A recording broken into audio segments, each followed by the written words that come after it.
économique. Mesdames, Mesdemoiselles et Messieurs de la presse, ce serait une grave erreur d'approche et d'appréciation que de limiter la crise multiforme à laquelle fait face la République démocratique du Congo à un accord sur l'exploitation minière, comme il en est question dans les différents accords à signer. Et pour nous en convaincre, nous pouvons nous interroger sur ce qui suit. Premièrement, quelle réponse Doha et Washington, si partielle l'une comme l'autre, peut-elle donner à la crise de légitimité du pays exacerbée par les élections chaotiques de décembre 2023? Quelle réponse Doha et Washington, si partielles l'une comme l'autre, peuvent réserver au chaos de l'Ituri qui dure depuis 8 ans et où l'humanité est bafouée dans une complicité flagrante du gouvernement de Kinshasa et sous l'indifférence de la communauté internationale.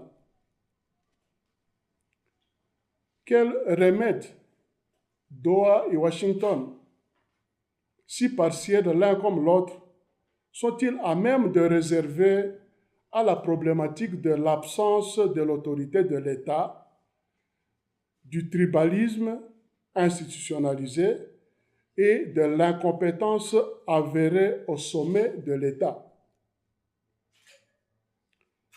Quels remèdes Doha et Washington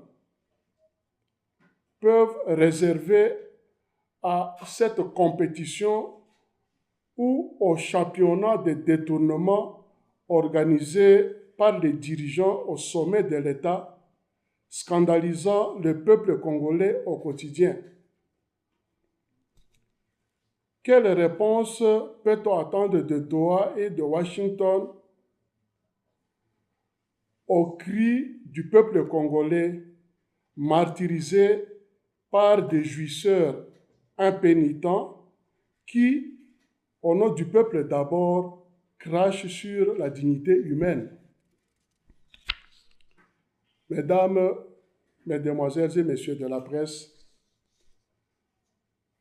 nous croyons fondamentalement que nous avons besoin de solutions durables à la crise congolaise pour éviter le retour cyclique des conflits.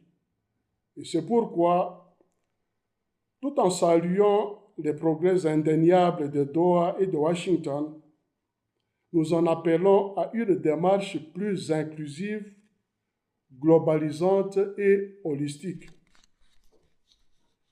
Il est temps que toutes les forces vives, politiques et sociales, soient impliquées et mises en contribution afin que soient rencontrées et réglées les multiples facettes que revêt cette crise.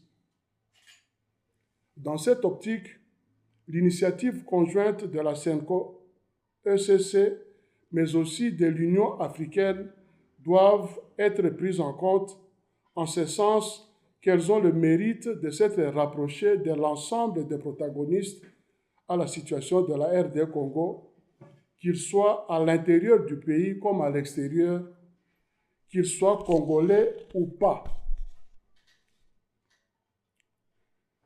Nous terminons en saluant et en soutenant les positions de l'AFC-M23 ainsi que celles de l'opposition politique et des forces sociales. Le salut de la République démocratique du Congo est dans la fin immédiate du régime avilissant de M. Félix Antoine Tshisekedi. Nous vous remercions.